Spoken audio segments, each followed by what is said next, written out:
Hello everybody, and thank you for sharing your time with me.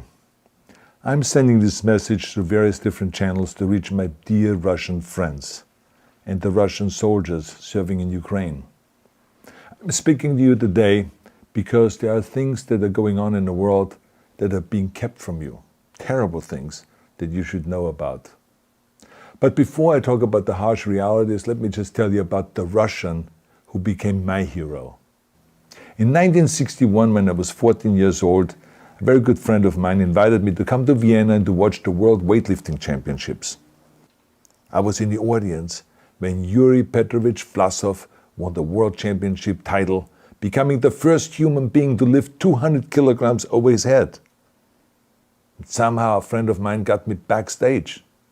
All of a sudden there I was, a 14-year-old boy, standing in front of the strongest man in the world. I couldn't believe it. He reached out to shake my hand. I still had a boy's hand. He had this powerful man's hand that swallowed mine. But he was kind, and he smiled at me. I will never forget that day. Never. I went home and I put his photo above my bed to inspire me when I started lifting weights. My father told me to take down that picture and to find a German or an Austrian hero. He got really angry, and we argued back and forth. He didn't like Russians because of his experience in the Second World War. You see, he was injured at Leningrad, where the Nazi army that he was part of did vicious harm to the great city and to its brave people. But I did not take the photograph down, no, because it didn't matter to me what flag Yuri Vlasov carried. My connections to Russia didn't stop there, by the way. Oh, it actually deepened when I traveled there with bodybuilding and for my movies and met all my Russian fans. And on one of those trips, I remember, I met Yuri Vlasov once again. It was in Moscow during the filming of Red Heat, which was the first American movie allowed to film in Red Square. Now, he and I spent the whole day together. He was so thoughtful, so kind, and so smart, and, of course, very giving. He gave me this beautiful blue coffee cup. And ever since then, I've been drinking my coffee out of every morning. Now, the reason why I'm telling you all of those things is that ever since I was 14 years old, I've had nothing but affections and respect for the people of Russia. The strength and the heart of the Russian people have always inspired me. And that is why I hope that you will let me tell you the truth about the war in Ukraine and what is happening there. No one likes to hear something critical of the government, I understand that. But as a longtime friend of the Russian people, I hope that you will hear what I have to say. And may I remind you that I speak with the same heartfelt concern as I spoke to the American people when there was an attempted insurrection on January 6th last year, when a wild crowd was storming the US Capitol, trying to overthrow our government. You see, there are moments like this that are so wrong, and then we have to speak up. And this is exactly the same with your government. I know that your government has told you that this is a war to denazify Ukraine. Denazify Ukraine? This is not true. Ukraine is a country with a Jewish president, I might add, whose father's 3 brothers were all murdered by the Nazis. You see, Ukraine did not start this war. Neither did nationalists or Nazis. Those in power in the Kremlin started this war. This is not the Russian people's war. No.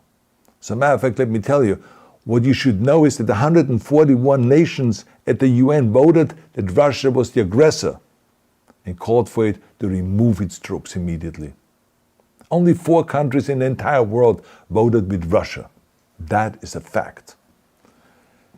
See, the world has turned against Russia because of its actions in Ukraine.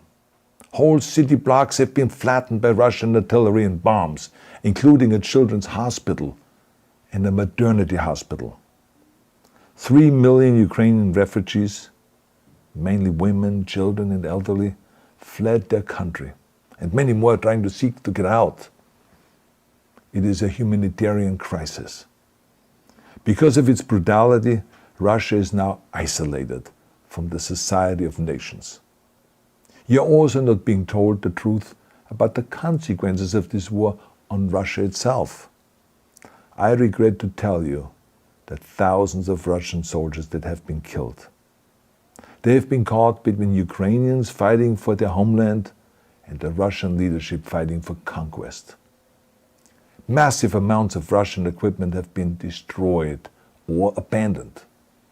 The destruction that Russian bombs are raining down upon innocent civilians has so outraged the world that the strongest global economic sanctions ever taken have been imposed on your country. Those who don't deserve it on both sides of the war will suffer. The Russian government has lied not only to the citizens, but to its soldiers. Some of the soldiers were told they were going to fight Nazis.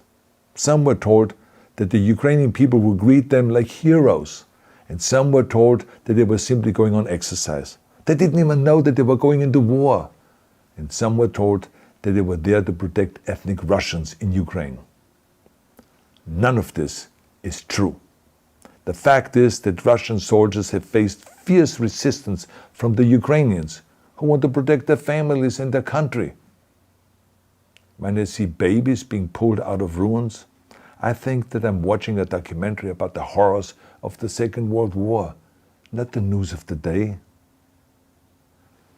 Now let me tell you, when my father arrived in Leningrad, he was all pumped up on the lies of his government. And when he left Leningrad, he was broken, physically and mentally. He lived the rest of his life in pain. Pain from a broken back, pain from the shrapnel that always reminded him of these terrible years, and pain from the guilt that he felt. To the Russian soldiers listening to this broadcast, you already know much of the truth that I've been speaking. You have seen it with your own eyes. I don't want you to be broken like my father. This is not the war to defend Russia that your grandfathers or your great-grandfathers fought. This is an illegal war. Your lives, your limbs, your futures are being sacrificed for a senseless war condemned by the entire world. Now, to those in power in the Kremlin, let me just ask you, why would you sacrifice those young men for your own ambitions? To the soldiers who are listening to this, remember that 11 million Russians have family connections to Ukraine. So every bullet you shoot a brother or a sister. Every bomb or every shell that falls is falling not on an enemy, but on a school, or a hospital, or a home. I know that the Russian people are not aware of such things are happening. So I urge the Russian people and the Russian soldiers in Ukraine to understand the propaganda and the disinformation that you are being told. I ask you to help me spread the truth. Let your fellow Russians know the human catastrophe that is happening in Ukraine. And to President Putin I say, you started this war. You are leading this war. You can stop this war. Now, let me close with a message to all of the Russians who have been protesting on the streets against the invasion of Ukraine. The world has seen your bravery. We know that you have suffered the consequences of your courage. You have been arrested, you have been jailed, and you have been beaten. You are my new heroes. You have the strength of Yuri Petrovich Vlasov. You have the true heart of Russia. My dear Russian friends, may God bless you all.